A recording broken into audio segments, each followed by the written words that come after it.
Hi, it's Mark and welcome back to No Book Left Behind, and today I'll be delving into the realms of forgotten noir fiction, specifically Hollow Triumph by Murray Forbes.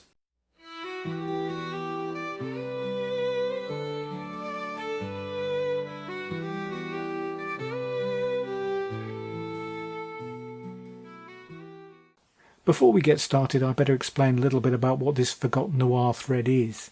I'm going to be highlighting noir novels that were published usually around the 1930s and 1940s, but have subsequently fallen between the cracks.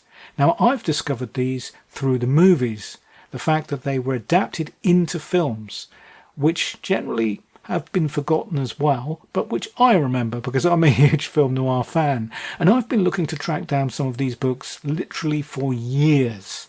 And very pleasingly, they have started to be republished in a series by a company called Starkhouse Press. And I think it's well worth mentioning at this point, Starkhouse Press do not sponsor me or these videos. Basically, my only connection with them is the fact that I'm buying the books and I want to talk about them. But I thought we'd better get that straight from the start, because all these books, at least to begin with on this thread, are going to be ones published by Starkhouse Press.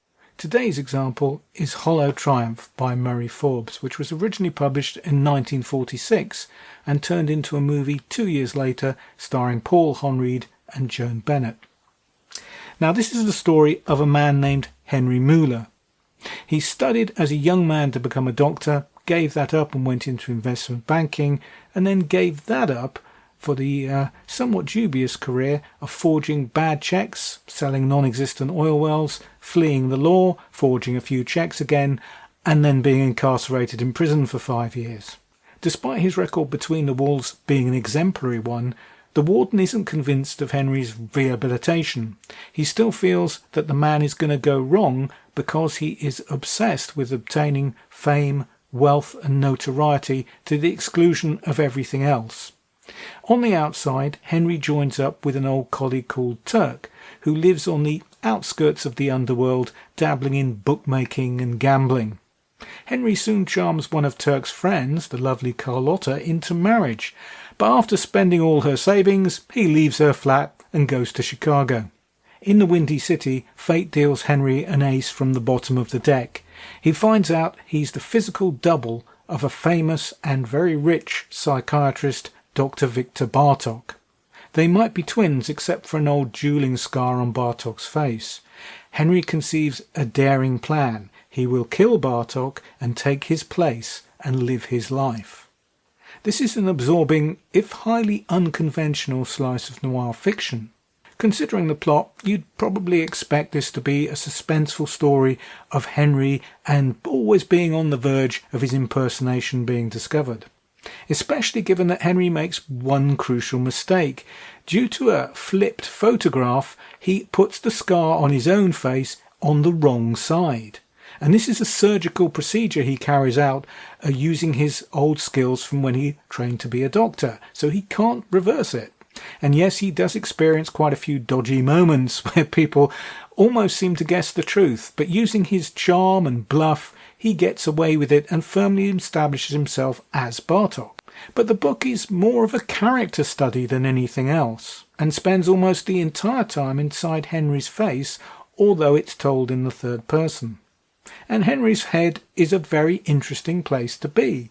Forbes gives us a cold, calculating narcissist. Crucially, he rarely bears anyone any ill will at all. Even if they pose a threat to him, he simply regards everyone as inferior, and their only relevance is how they relate to him and how he can use them to achieve his own ends. One of the wisest choices that Forbes makes in the novel is to make Henry brilliant.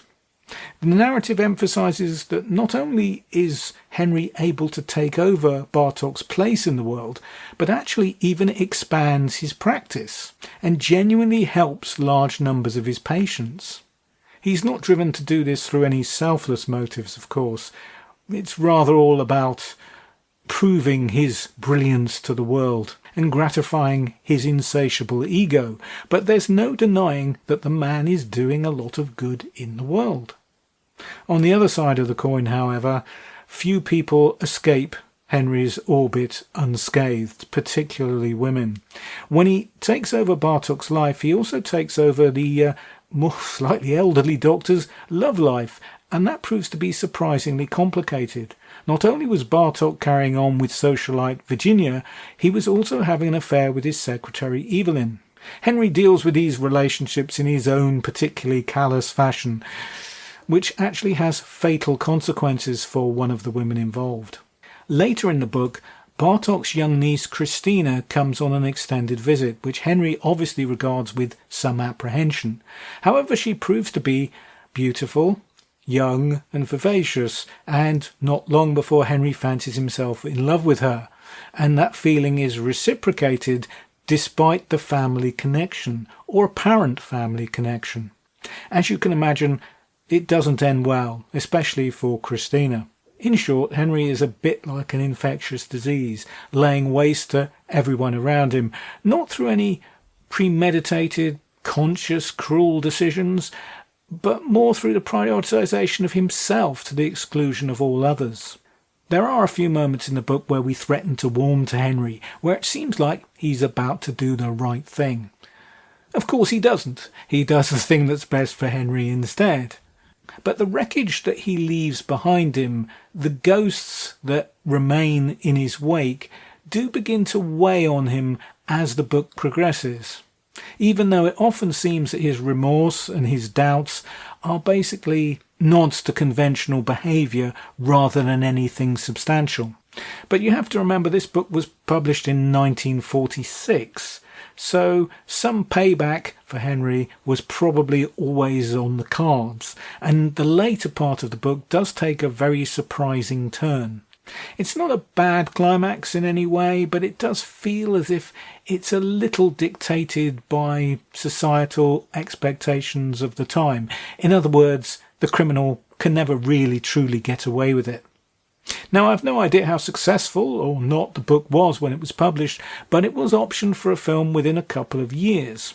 However, it's not difficult to see why this option wasn't taken up by one of the major Hollywood studios, but instead the small independent Brian Foy Productions, and released through the similarly small company Eagle Lion. The story was most definitely not audience friendly, not studio friendly, and certainly needed a great deal of adaptation before being turned into a commercial movie. The main force behind the project was actor and now producer Paul Honreid, who you may remember as third wheel to Bogart and Bergman in the classic movie Casablanca. Now, Honreid was quite fed up with playing these noble, self-sacrificing hero-type roles and wanted to play a bad guy, and when his friend, director Stephen Seekley, brought the Forbes novel to his attention, he snapped it up. Significant changes needed to be made to turn the book into a film, mainly because the story takes place over several years and the narrative does feel a little shapeless at times. Characters come, characters go, the only ever present is Henry himself. And that's not really a viable proposition for a tight 90-minute commercial movie. Certainly not in 1948. For a start, all that dodgy stuff about niece Christina had to go. Sure, it's not technically incest when Henry takes advantage of her, because the two aren't blood relations, although she doesn't know that. But it's definitely not an area that filmmakers of the era would be keen to approach, nor would audiences appreciate. The film also needed a clear-cut heroine who hangs around for the entire runtime. And this role was awarded to the secretary Evelyn, who's played in the movie very well by the actress Joan Bennett. Henry's status as a criminal is also upgraded somewhat. No longer is he just a passer of forged checks and penny ante schemes. Now he's actually an armed robber, and he has a gang who look to him to mastermind their capers. This extension of Henry's, now renamed Johnny's, criminal activities do make for a crucial change in his motivations. He doesn't become Bartok in order to achieve riches, fame and notoriety, but in order to hide from gangsters after a bungled heist.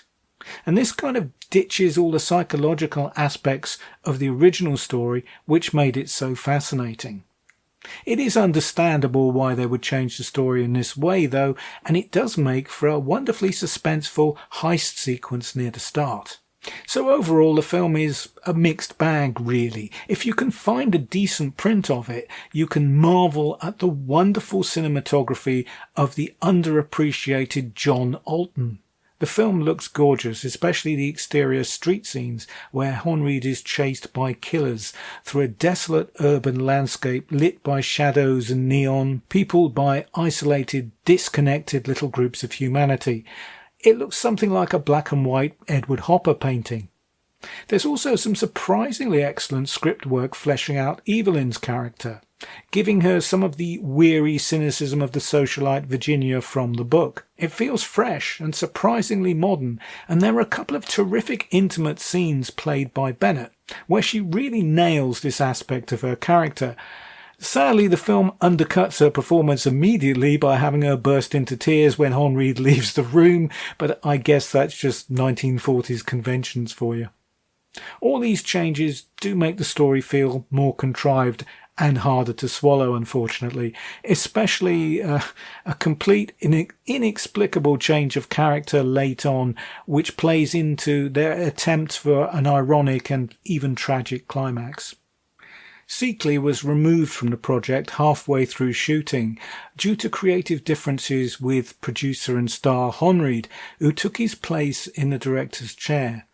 Now obviously that sounds like a recipe for disaster, but it actually turned out to be the first project in a very long directing career that Honreid had, and which carried on long after his status as a star had faded from public memory.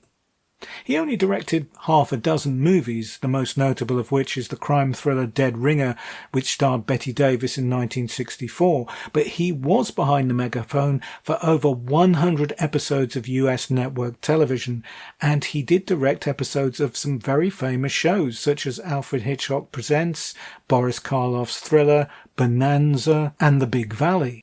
In the end, Hollow Triumph is not a bad movie. It's a perfectly acceptable noir with some lovely cinematography from John Alton. But what it's not is a film of Forbes's book. I think that would be something far more suited to modern cinematic sensibilities. Dare I suggest a remake might be in order? Returning to the book, it definitely gets a recommendation from me. Have you read it? What did you think of it? Have you seen the movie by any chance? Well, one thing you won't have done is read any other books by Murray Forbes, because this was it. He was one and done. He was actually, in real life, so to speak, a very famous radio actor who apparently appeared for many, many years on the show Ma and Pa Kettle, which was a big hit in its day. And I think, personally, it's an incredible shame he didn't write anything else, because I really enjoyed Hollow Triumph. If you have any suggestions for any other Forgotten Noir literature that I should check out, please put them in the comments below. And don't forget to like, subscribe and ring the notification bell if you've enjoyed this video. And thank you very much for staying with me right the way to the end. So I'll close now by asking you to remember to keep searching through those charity shop bookshelves and those bargain bins, because there are treasures out there that only you are able to find.